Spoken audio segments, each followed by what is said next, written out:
जी नमस्कार साथियों, good morning प्यारे दोस्तों। जय हिंद, वंदे मातरम, राधे राधे। इससे पहले जो हमने क्लास अपनी कंप्लीट की थी उसमें प्रसिद्ध कवि, लेखक और उनकी रचनाएं, ठीक है, लेखक के उपनाम और उपाधि, वो हमने सेक्शन अपना कंप्लीट कर लिया है। तो अब तक प्यारे दोस्तों इस जो पिछली हमारी क्लास थी उसके अंतर्गत हमने 4 अलग अलग सेक्शन कंप्लीट किए हैं। इनमें से एक सेक्शन था प्यारे दोस्तों हमारा हिंदी के प्रसिद्ध पुरस्कार, हिंदी के प्रसिद्ध पुरस्कार व सम्मान। हिंदी के प्रसिद्ध पुरस्कार व सम्मान से हमेशा प्यारे दोस्तों 1 से 2 प्रश्न आपकी परीक्षा में पूछे जाते हैं, 2 से ज्यादा नहीं आएंगे, मिनिमम एक ही क्वेश्चन है। इसके साथ दूसरा जो टॉपिक है हमारा हिंदी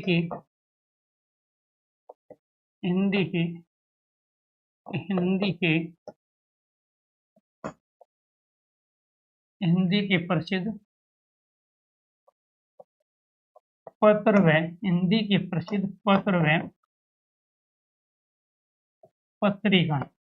हिंदी के प्रसिद्ध पत्र व पत्रिका से एक ही प्रश्न आएगा, कभी भी 2 नहीं पूछे जाएंगे। तो यहाँ मिनिमम और मैक्सिमम की कोई चर्चा ही नहीं है, बस एक ही प्रश्न है। इसके साथ आपको ध्यान रखना है तीसरा जो है हमारा हिंदी के कवि, हिंदी के कवि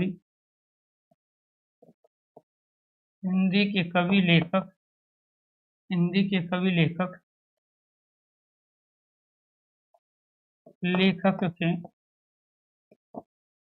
उपनाम। हिंदी के कवि लेखक के उपनाम, उपाधि,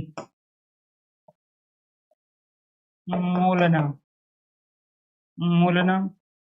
इसमें जो क्वेश्चंस आने हैं 1 से 2 प्रश्न, कभी 1 कभी 2 प्रश्न, इससे ज्यादा नहीं आएंगे। इसके बाद यहाँ से हमने क्वेश्चंस किया हिंदी की प्रसिद्ध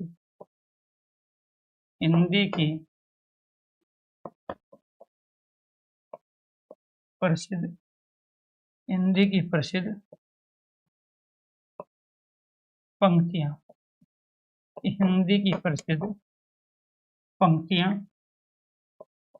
सूक्ति, हिंदी की प्रसिद्ध पंक्तियां, सूक्ति। यहाँ से भी जो क्वेश्चन पूछा जाना है वो आएगा प्यारे दोस्तों हमारा 1 प्रश्न। और इसके बाद 5वां जो हमारा चल रहा है वो है प्रसिद्ध कवि, लेखक, उनकी रचनाएं। प्रसिद्ध कवि लेखक एवं प्रसिद्ध कवि लेखक एवं उनकी रचनाएं। तो प्रसिद्ध कवि लेखक, उनकी रचनाएं जो हैं, यहाँ से जो क्वेश्चंस आने हैं वो आएंगे 2 से लेके 4 प्रश्न, ठीक है। तो ये आपको ध्यान रखना, मिनिमम 2 तो आएंगे, मैक्सिमम 4 है, बाकी इससे ज़्यादा भी आ सकते हैं, ये आपको ध्यान रखना है। तो कुल मिला के 5 जो सेक्शन हैं हमारे, जिसका जितना रोल है उसी हिसाब से अब तक हमने 1 2 3 4 और 2 6, तो 6 से लेके 7 क्वेश्चन मिनिमम हमने इन 5 टॉपिक से तैयार कर लिए।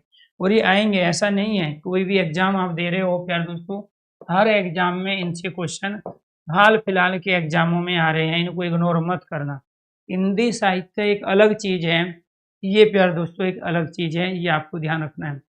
इसके अलावा भी हमने यहाँ पे 6 जो कंप्लीट किया वो था हमारा हिंदी विविध। वो क्या था? हिंदी विविध।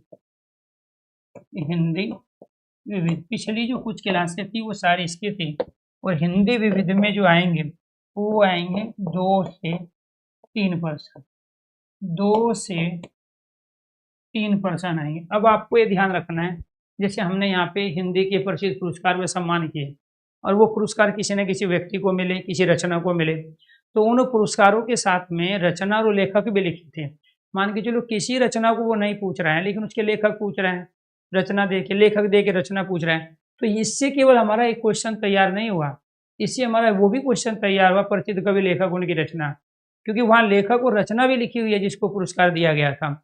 ऐसे ही आपको ये ध्यान रखना है कि यहाँ पर जो हिंदी विविध है, इसमें हमने एक तो प्यार दोस्तों जो हमारे विश्व हिंदी सम्मेलन है उसको किया, हिंदी प्रचारणी संस्थाओं को किया, हिंदी में प्रथम स्थान किया, तो वहाँ से 2 से 3% इस हिंदी विविध से भी पूछे जाते हैं। अब हमारे पास क्या बचता है जी? ये तो था आपका सारा का सारा ये चीज़ें जहाँ से हमने इन इतने क्वेश्चनों को तैयार किया है।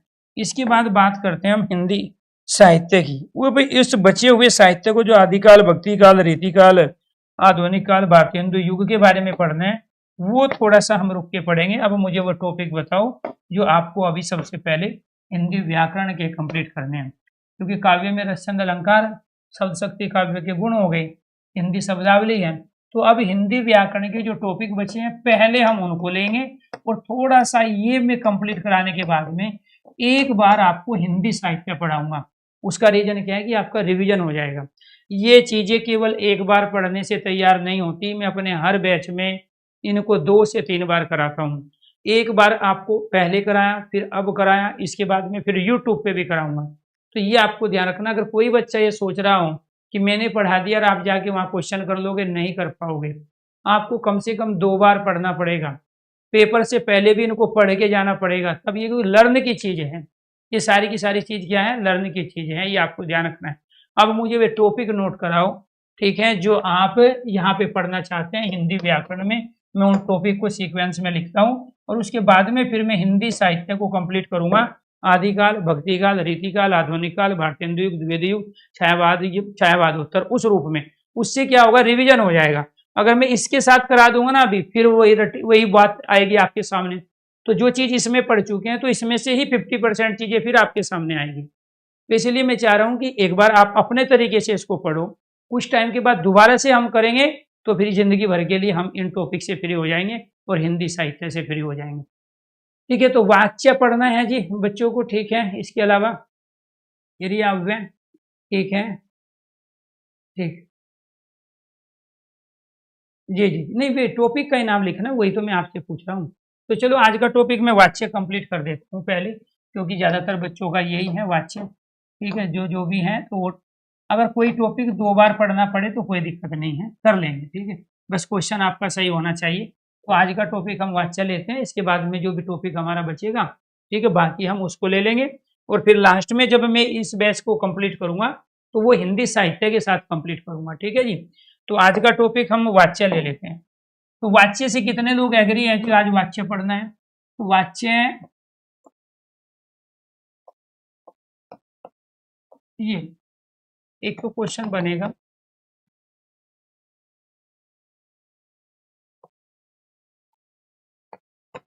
शाब्दिक अर्थ। शाब्दिक अर्थ वाच्य का क्या होता है? कहना, बोल। दूसरा क्या होगा? परिभाषा। परिभाषा क्या है जी? किसी वाक्य में, किसी वाक्य में, किसी वाक्य में कर्ता, कर्म, क्रिया, किसी वाक्य में कर्ता, कर्म, क्रिया, किसी वाक्य में कर्ता, कर्म, क्रिया में से, किसी वाक्य में कर्ता, कर्म, क्रिया में से जिसकी प्रधानता होती है, इसी वाक्य में कर्ता कर्म क्रिया में से जिसकी प्रधानता, किसी वाक्य में कर्ता कर्म क्रिया में से जिसकी प्रधानता होती है, किसी वाक्य में कर्ता कर्म क्रिया में से जिसकी प्रधानता होती है, उसे उसे वाच्य कहते हैं। जिसकी प्रधानता होती है उसे वाच्य कहते हैं। उसे क्या कहेंगे? वाच्य कहेंगे। दूसरा, वाच्य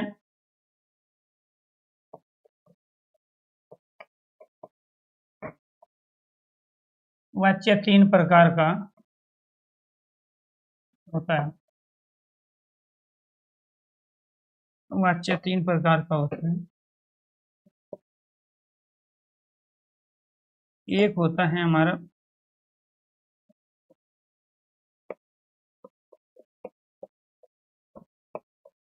कर्तवाच्य, दूसरा होता है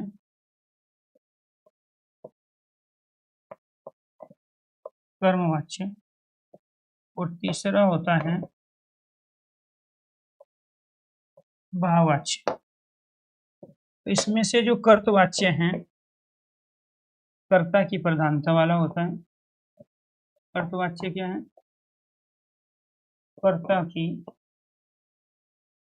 प्रधानता। दूसरा जो होता है हमारा कर्म की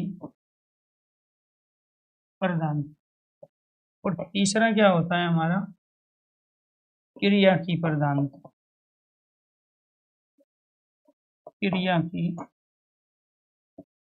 की प्रधानता। तो कर्ता कर्म क्रिया, ठीक है जी।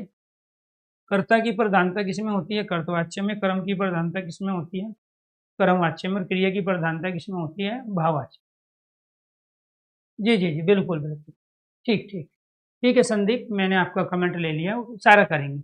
अभी देखो, सारी भर्तियों को टारगेट करके मैं हिंदी बाय उनका यूट्यूब चैनल पर जो है आपको प्रैक्टिस भी कराने वाला हूँ। जैसे अभी यूपीएसआई, यूपी पुलिस कांस्टेबल का चल रहा है, ऐसे ही फिर एसएससी जीडी और बाकी भर्ती को टारगेट करके कुछ मैराथन क्लासें और कंटिन्यू आपका टॉपिक वाइज भी, ठीक है, वो सारी चीज़ें आपके सामने आएगी। तो अभी आपके एग्जाम की डेट नहीं है, इसलिए आपको टेंशन लेने की आवश्यकता नहीं है। इसके एग्जाम की डेट है तो वो प्रीवियस ईयर जो क्वेश्चन है वो ऑलरेडी मैं करा चुका हूँ। साथ के साथ में आपकी बहुत सारी क्लासें यूट्यूब पे है, वहाँ से भी आप ये प्रैक्टिस कर सकते हैं। तो कंटिन्यू आपका प्रैक्टिस चली रही है। शाम को 9 बजे आज भी क्लास है, जिसमें हिंदी शब्दावली की क्लास होगी। एक बड़ी मैराथन क्लास है जिसमें हम 60 टॉपिक आज कंप्लीट करेंगे। विलोम शब्द, पर्यायवाची, एकार्थी, अनेकार्थी, वाक्यांश के लिए एक शब्द, श्रुति सम भिन्नार्थक शब्द और वर्तनी, और ये हर जगह पूछे जाते हैं। तो शाब्दिक अर्थ है जी कहना और बोलना वाच्य का। तो वाच्य अपने आप में तत्सम शब्द है, हिंदी में उसको कहना और बोलना कहते हैं। किसी वाक्य में कर्ता कर्म क्रिया में से जिसकी प्रधानता होती है उसे हम वाच्य कहते हैं। वाच्य 3 प्रकार का होता है, कर्तवाच्य, कर्मवाच्य और भाववाच्य। अब बात करते हैं कि आखिरकार कर्तवाच्य कहाँ होता है। तो कर्तवाच्य जो है दोस्तों, पहला जो हमारा है वो है हमारा कर्तवाच्य। और इस कर्तवाच्य के अंतर्गत क्या क्या खूबी है, कैसे पहचानोगे? वाक्य में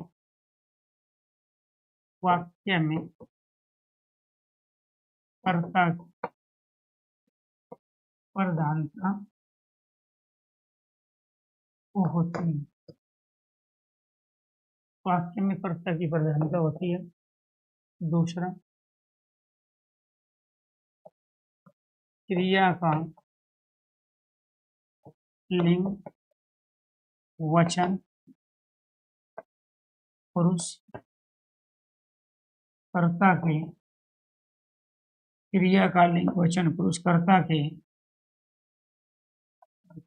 अनुसार का है। तो क्रिया का लिंग, वचन, पुरुष कर्ता के अनुसार होता है। वाक्य में कर्ता की प्रधानता होगी। क्रिया का लिंग, वचन, पुरुष कर्ता के अनुसार होता है। तीसरा, वाक्य में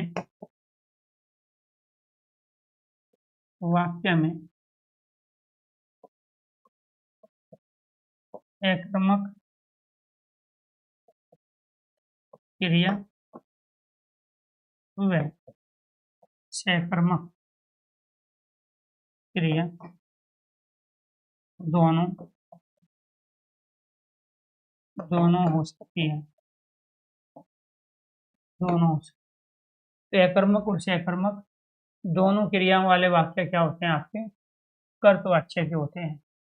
ठीक है, इसके साथ आपको ध्यान रखना है,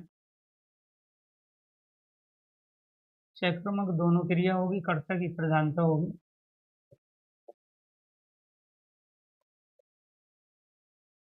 सकर्मक क्रिया वाले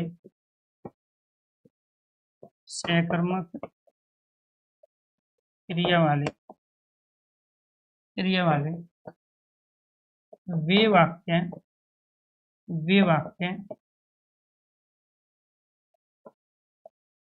सकर्मक क्रिया वाले वे वाक्य कर्तवाच्य के सकर्मक क्रिया वाले वे वाक्य कर्तवाच्य के होते हैं जिनमें क्रिया का लिंग वचन पुरुष कर्ता के अनुसार हो।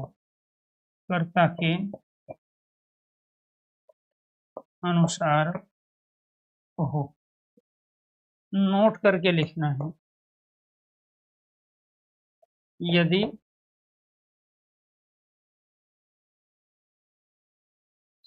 वाक्य में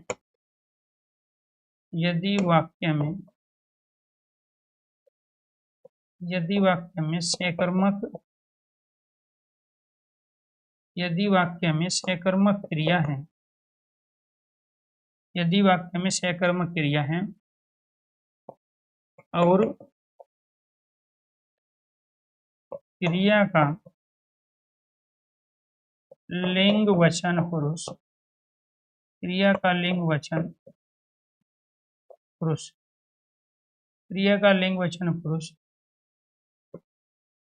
क्रम के अनुसार है। क्रिया का लिंग वचन पुरुष क्रम के अनुसार है, तो वाक्य कर्मवाच्य का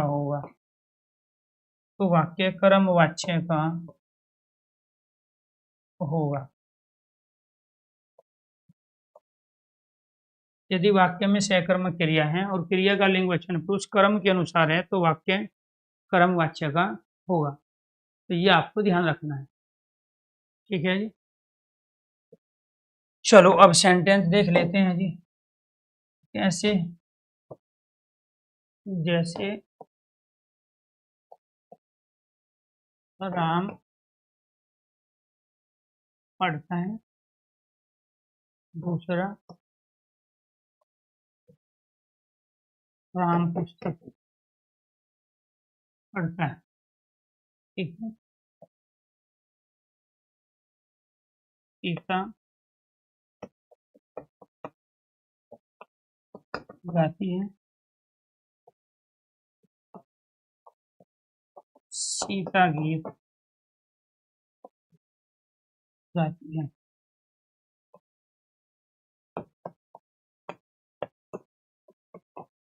मोहन खाता है, मोहन आम खाता है। ठीक है जी, पक्षी आकाश में उड़ते हैं, छात्र मैदान में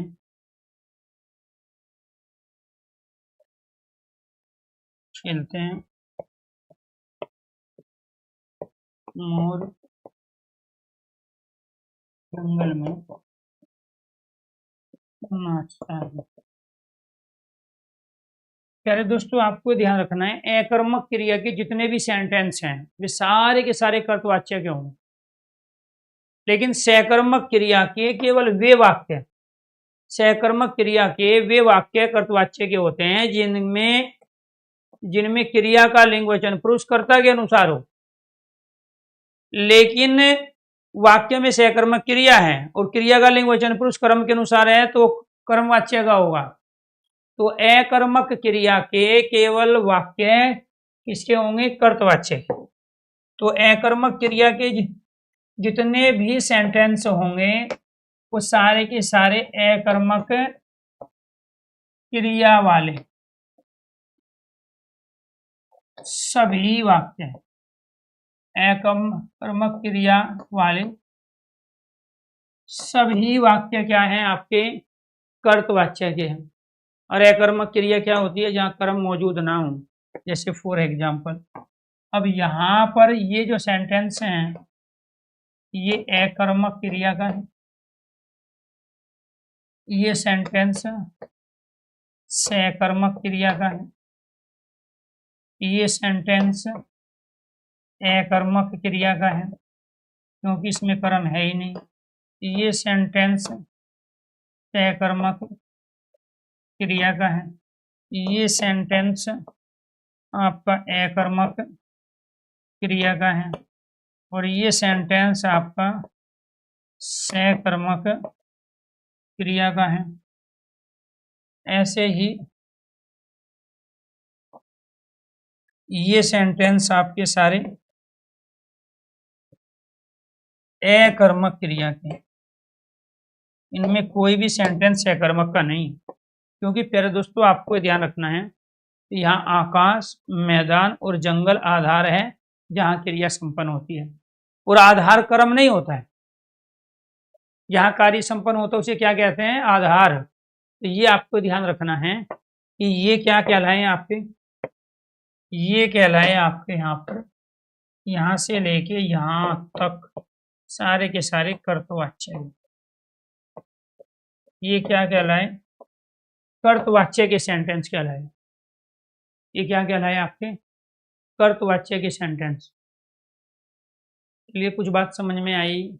हमने ये कहा कि अकर्मक क्रिया के जितने सेंटेंस जैसे अकर्मक हैं ये तो सारे के सारे कर्तवाच्य के होंगे, लेकिन सकर्मक क्रिया के वे सेंटेंस, ये आपको ध्यान रखना है, सकर्मक क्रिया के वे सेंटेंस जिसमें क्रिया का लिंग कर्ता के अनुसार, क्रिया का लिंग वचन कर्ता के अनुसार, क्रिया का लिंग वचन पुरुष कर्ता के अनुसार। अब इसमें क्या था ये देखो, अब इसमें यहाँ पुस्तक कर्म था, इसमें गीत कर्म था, इसमें आम कर्म था, लेकिन ये सकर्मक क्रिया के भी होते हुए सेंटेंस किसके कहलाए? कर्तवाच्य के कहलाए। अगर ये क्रिया का लिंग वचन, अगर मैं यहाँ पर इस सेंटेंस को यहाँ इस रूप में ले लूं, यहाँ सेंटेंस क्या लूं? राम ने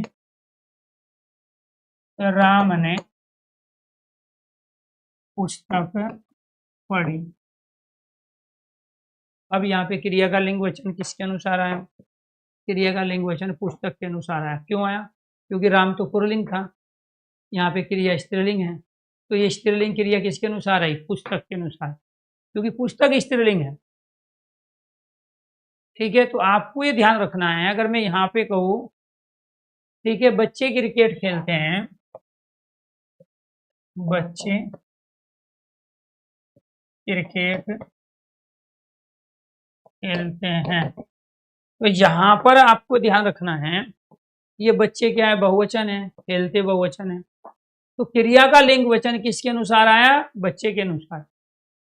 ठीक है, अब ये क्रिकेट क्या है? यहाँ कर्म है, तो ये सकर्मक क्रिया का सेंटेंस होते हुए भी ये सेंटेंस आपका कर्तवाच्य का कहलाया। किसका कहलाया? कर्तवाच्य का कहलाया। कुछ बात समझ में आई? इसमें कर्म मौजूद था, जैसे पुस्तक कर्म है, इसमें भी है, लेकिन यहाँ क्रिया का लिंग वचन जो है वो बच्चे के अनुसार है, क्रिकेट तो एक वचन है, यहाँ खेलते बहुवचन में आया है। तो प्यारे दोस्तों आपको ध्यान रखना है, तो जहां कर्म मौजूद ना हो वे अकर्मक क्रिया है। अकर्मक का मतलब जहां कर्म नहीं है, ठीक है, और सकर्मक का मतलब जहां कर्म मौजूद है। अब इसमें कर्म जैसे इसमें है ही नहीं, राम पढ़ता है, इसमें क्रिया है, करता है, कर्म नहीं है, अकर्मक क्रिया हो गई। ठीक है, यहाँ पे राम पुस्तक पढ़ता है, इसमें कर्म हो गया। ठीक है, लेकिन क्रिया का लिंग वचन किसके अनुसार आया? कर्ता के अनुसार। ठीक है, सीता गाती है अकर्मक क्रिया, क्योंकि कर्म क्या गाती है? गीत, भजन, कीर्तन, गाना है ही नहीं इसमें, तो अकर्मक क्रिया का होगा। ठीक है जी जी, वेरी गुड। तो यहाँ पर आपको मोहन खाता है, अब क्या खाता है? ठीक है, वो है ही नहीं इसमें, फल खाता है, आम खाता है, अमरूद खाता है, सब्जी खाता है, रोटी खाता है, तो वो यहाँ है ही नहीं मोहन क्या खाता है। तो जब भी हम सेंटेंस में क्या लगाएंगे और हमें उत्तर ना मिले, तो वे सारे सेंटेंस अकर्मक क्रिया के। जैसे राम क्या पढ़ता है? अखबार, रामायण, महाभारत, पुस्तक, ग्रंथ, कुछ आंसर ही नहीं मिला। अब इसमें कहे राम क्या पढ़ता है, तो आंसर क्या दोगे? पुस्तक। सीता क्या गाती है, तो आंसर क्या दोगे? गीत। मोहन क्या खाता है, आंसर क्या दोगे? आम। तो जिस सेंटेंस में क्या लगाने के पे उत्तर की प्राप्ति ना हो, अकर्मक क्रिया। जिस सेंटेंस में क्या लगाने पर उत्तर की प्राप्ति हो जाए, सकर्मक क्रिया। तो आपको यह ध्यान रखना पड़ेगा कि अकर्मक क्रिया के तो सारे सेंटेंस होते ही कर्तवाच्य के हैं, लेकिन सकर्मक क्रिया के भी ये वाली यही लॉजिक है पूरे वाच्य में। सकर्मक क्रिया वाले वे वाक्य कर्तवाच्य के होते हैं जिनमें क्रिया का लिंग वचन कर्म के अनुसार ना होकर कर्ता के अनुसार होगा। और जब कर्ता के अनुसार लिंग वचन होगा तो वाक्य में कर्ता की प्रधानता होगी। तो वाक्य में कर्ता की प्रधानता होगी, क्रिया का लिंग वचन पुरुष कर्ता के अनुसार होगा। वाक्य में अकर्मक वैसे कर्मक दोनों क्रिया हो सकती है। ये रहा, तो पढ़ता है, गाती है, ये स्त्रीलिंग है तो इसके अनुसार है। सब में क्या है? कर्ता की प्रधानता। करता क्या? राम राम, सीता सीता, मोहन, पक्षी, छात्र, मोर, ये है, इन्हीं के अनुसार है। मोर जंगल में नाचता है, तो मोर एक वचन है ना, तो इसलिए नाचता है। छात्र मैदान में खेलते हैं, छात्र बहुवचन है इसलिए खेलते हैं। पक्षी आकाश में उड़ते हैं, उड़ने का प्रभाव पक्षी पे गया। मोहन आम खाता है, खाने का प्रभाव मोहन। तो ये आपको ध्यान रखना है। इसके बाद में दूसरा जो है हमारा क्या होता है दोस्तों? कर्मवाच्य। तो दूसरा क्या है हमारा? कर्मवाच्य। ठीक है, वाक्य में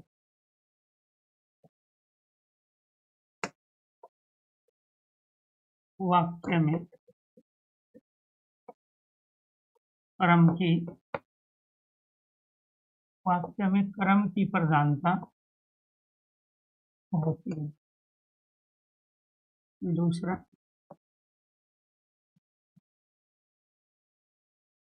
वाक्य में कर्म की प्रधानता होती है। वाक्य में कर्म की प्रधानता होती है।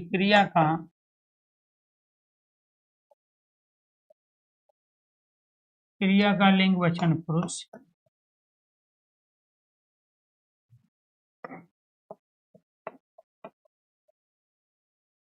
क्रिया का लिंग वचन पुरुष। वाक्य में कर्म की प्रधानता होती है। कर्म, वाक्य में कर्म की प्रधानता होती है। क्रिया का लिंग वचन पुरुष।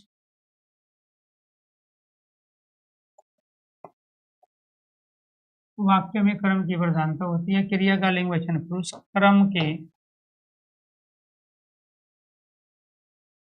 के अनुसार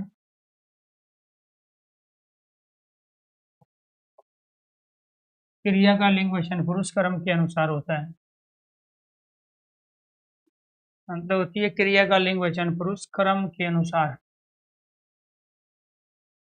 कर्म के अनुसार वाक्य में केवल सकर्मक वाक्य में सकर्मक क्रिया होती है। वाक्य में केवल सहकर्मक क्रिया होती है। सहकर्मक क्रिया वाले केवल वे वाक्य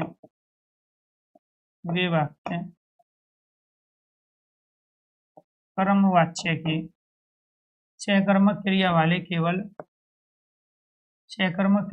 केवल वे वाक्य कर्मवाच्य के होंगे सहकर्मक क्रिया वाले केवल वे वाक्य कर्मवाच्य के होंगे जिनमें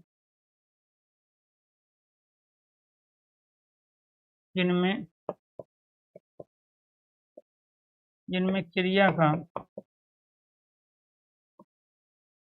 सहकर्मक क्रिया वाले केवल वे वाक्य कर्मवाच्य के होंगे जिसमें क्रिया का लिंग वचन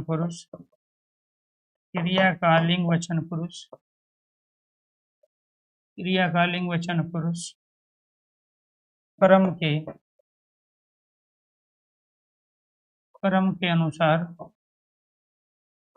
कर्म के अनुसार होगा। सहकर्मक क्रिया वाले केवल वे वाक्य कर्मवाच्य के होंगे जिनमें क्रिया का लिंग वचन पुरुष कर्म के अनुसार होगा। तो ये आपको ध्यान रखना है।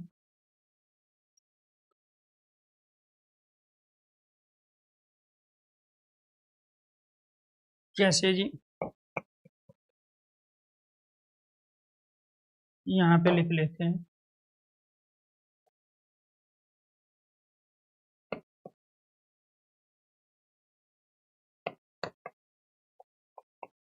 राम ने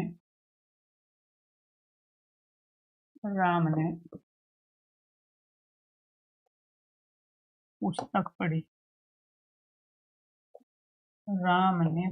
पढ़ी।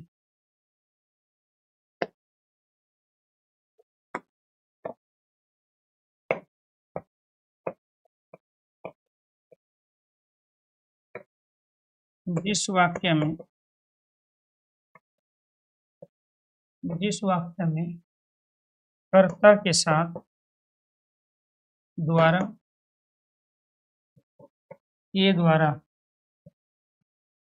लगा हो, जिस वाक्य में कर्ता के साथ द्वारा लगा हो, वे सभी वाक्य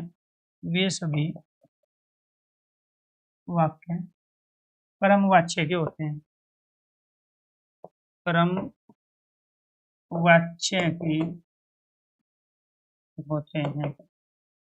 ये भी आपको ध्यान रखना है। शॉर्ट ट्रिक बता रहे हैं आप। जहाँ भी द्वारा के द्वारा लगा होगा, जहाँ भी द्वारा और के द्वारा लगा होगा कर्ता के साथ, इस सेंटेंस क्या कहलाएंगे? जैसे पहला सेंटेंस, दूसरा सेंटेंस,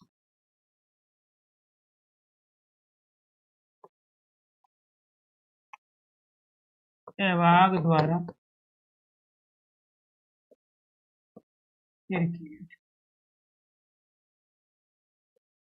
चली जाती है। ठीक है जी।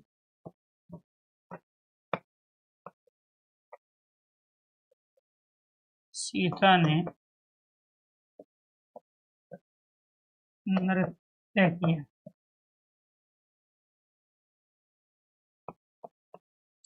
नृत्य किया।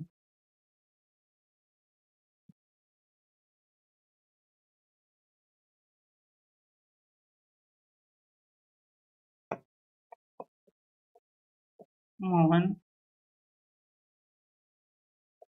ने खीर बनाई।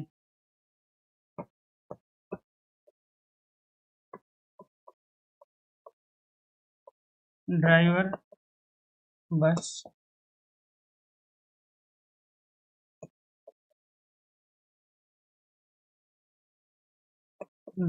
ने बस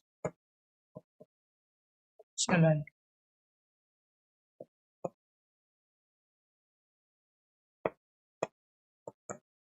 माली ने पके पके आम तोड़े।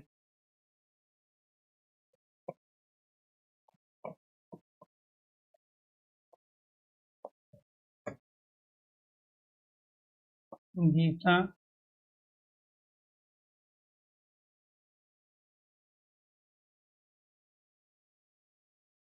गीता ने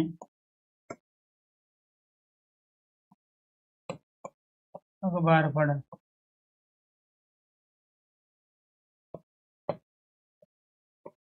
छात्र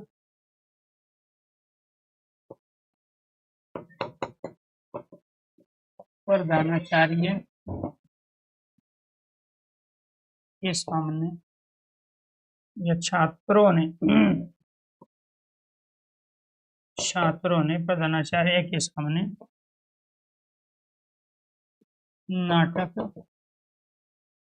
प्रस्तुत किया।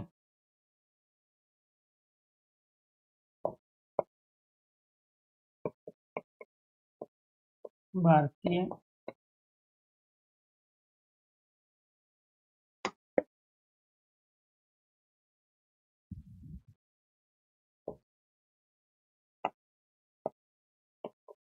भारत पाकिस्तान युद्ध में हजारों सैनिक भारत पाकिस्तान युद्ध में हजारों सैनिक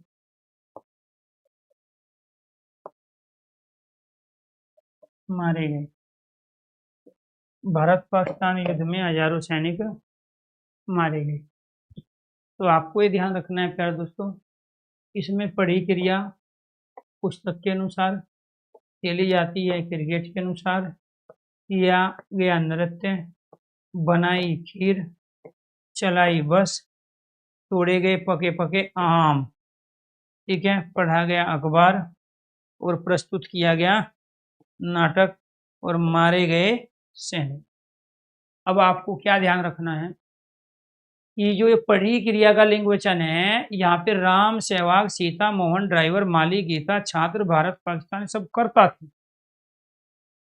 इन कर्ता के होते हुए भी सभी में क्रम की प्रधानता है। और क्रम क्या है इसमें? क्रम है पुस्तक, क्रिकेट, नृत्य, खीर, बस, पके पके आम, अखबार, नाटक, हजारों सैनिक, ये है आपका क्रम। तो कर्ता के होते हुए भी क्रिया का लिंग वचन किसके अनुसार आया? क्रम के अनुसार।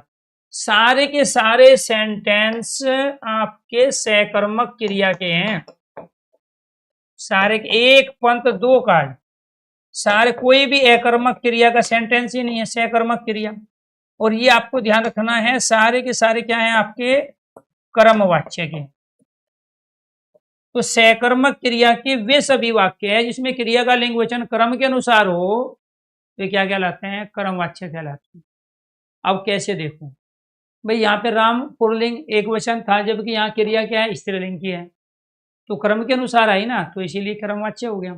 खेली जाती है, सहवाग तो पुल्लिंग है, खेली जाती है स्त्रीलिंग है, तो क्रिकेट के अनुसार है, इसमें द्वारा भी आ गया। हम के द्वारा का भी प्रयोग कर सकते हैं, माली के द्वारा पगे पगे आम तोड़े गए, माली के द्वारा पगे पगे आम तोड़े गए, ड्राइवर के द्वारा बस चलाई गई, मोहन के द्वारा खीर बनाई गई। तो जब भी द्वारा के द्वारा कर्ता के साथ हो, सारे सेंटेंस क्रम, क्योंकि क्रम की प्रधानता हो जाएगी। जैसे आपने यहाँ सहवाग द्वारा क्रिकेट खेली गई, तो क्रिकेट की प्रधानता है, यहाँ सहवाग की नहीं।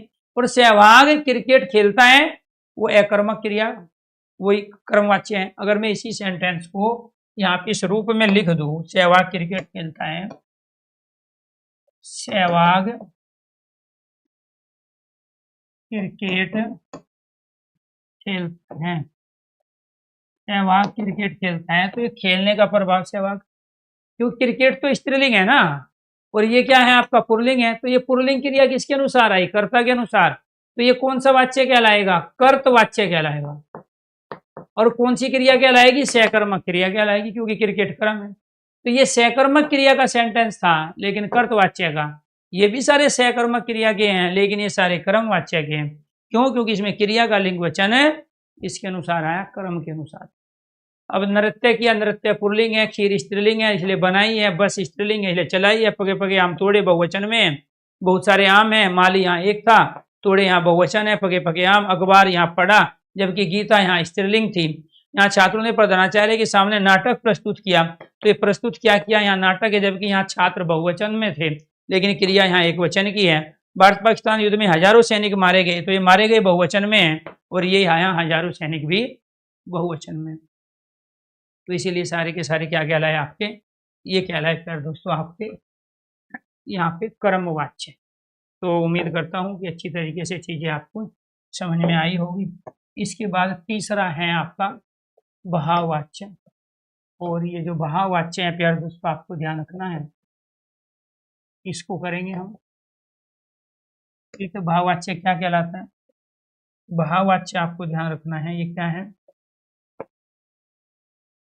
इसमें कर्ता कर्म वाक्य में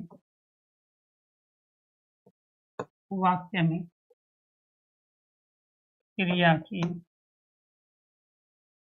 प्रधानता, वाक्य में क्रिया की प्रधानता होती है, वाक्य में क्रिया की प्रधानता होती है। दूसरा, वाक्य में क्रिया की प्रधानता होती है, वाक्य में क्रिया का न होना, वाक्य में क्रिया का न होना, वाक्य में क्रिया का न होना पाया जाता है, वाक्य में क्रिया का न होना पाया जाता है। वाक्य में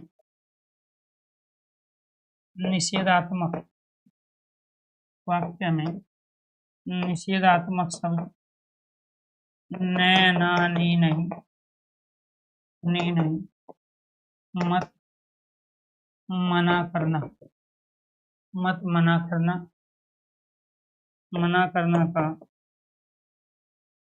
प्रयोग किया जाता है। शॉर्ट ट्रिक, वाक्य में कर्ता के साथ, वाक्य में कर्ता के साथ से, वाक्य में कर्ता के साथ से तथा क्रिया से पहले नहीं, कर्ता के साथ से तथा क्रिया से पहले नहीं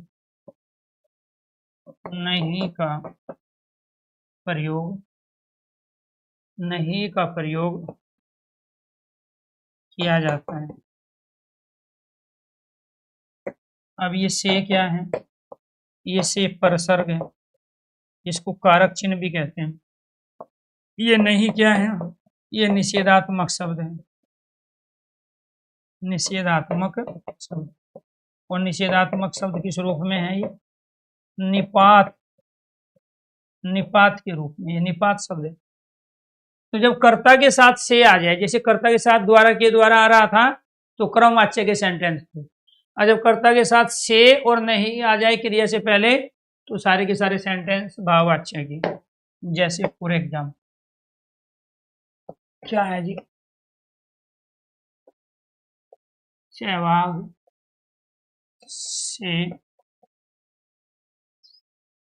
सहवाग से क्रिकेट नहीं खेली जाती, सहवाग से क्रिकेट नहीं खेली जाती। दादी जी से चला नहीं जाता,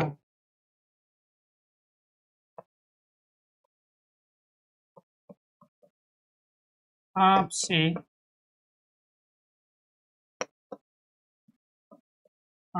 सर्दी में ठंडे पानी से नहीं नहाया जाता।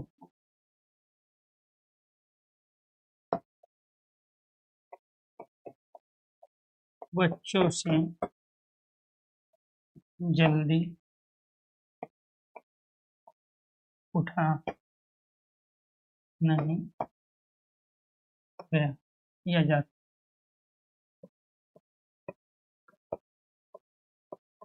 छात्रों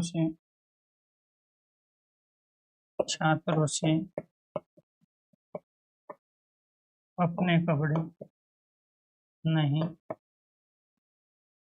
धोए जाते।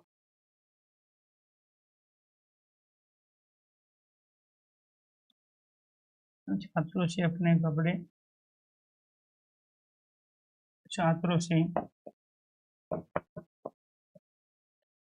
अपना बिस्तर नहीं उठाया गया। इसमें बस एक चीज और ऐड करोगे आप, पांचवी। वाक्य में क्रिया, वाक्य में कई बार यही पूछा जाता है। वाक्य में क्रिया अन्य पुरुष पुल्लिंग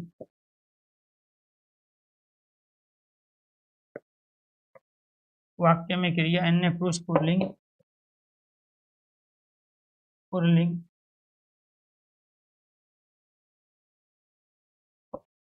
वाक्य में क्रिया अन्य पुरुष पुल्लिंग एक वचन की होगी। ये ध्यान रखना है। वाक्य में क्रिया अन्य पुरुष की होगी, पुल्लिंग होगी और एक वचन की होगी। ये भी शॉर्ट ट्रिक है। जाता अन्य पुरुष पुल्लिंग एक वचन, गया अन्य पुरुष पुल्लिंग एक वचन, जाता पुल्लिंग अन्य पुरुष एक वचन। ठीक है। क्रिया से पहले नहीं, इसमें नहीं नहीं नहीं नहीं नहीं। कर्ता के साथ से का प्रयोग सहवाग से, दादी जी से, ठीक है, पानी से, बच्चों से, छात्रों से। जब कर्ता के साथ से का प्रयोग हो, क्रिया से पहले नहीं का प्रयोग हो, भाववाच्य के वाक्य होंगे। किसके होंगे? भाववाच्य। और क्रिया हमेशा क्या होगी? क्रिया होगी अन्य पुरुष पुल्लिंग एक वचन की। क्लियर? तो सहवाग क्रिकेट खेलता है कर्तवाच्य, सहवाग के द्वारा क्रिकेट खेली जाती है क्रमवाच्य, और सहवाग से क्रिकेट नहीं खेली जाती है भाववाच्य का सेंटेंस है। सभी दोस्तों को नमस्कार, धन्यवाद। ये सारी की सारी कंडीशन आपकी अप्लाई हो गई। क्या हो गया देखो, ठीक है। वाक्य में क्रिया की प्रधानता है सब में, क्यों क्रिया का न होना पाया गया। वाक्य में क्रिया का न होना पाया जाता है। वाक्य में निषेधात्मक शब्द नहीं का प्रयोग है। वाक्य में कर्ता के साथ से, क्रिया से पहले नहीं। वाक्य में क्रिया अन्य पुरुष पुल्लिंग एक वचन। वाच्य कंप्लीट। क्लियर? तो आज के लिए इतना ही। सभी दोस्तों को नमस्कार, धन्यवाद।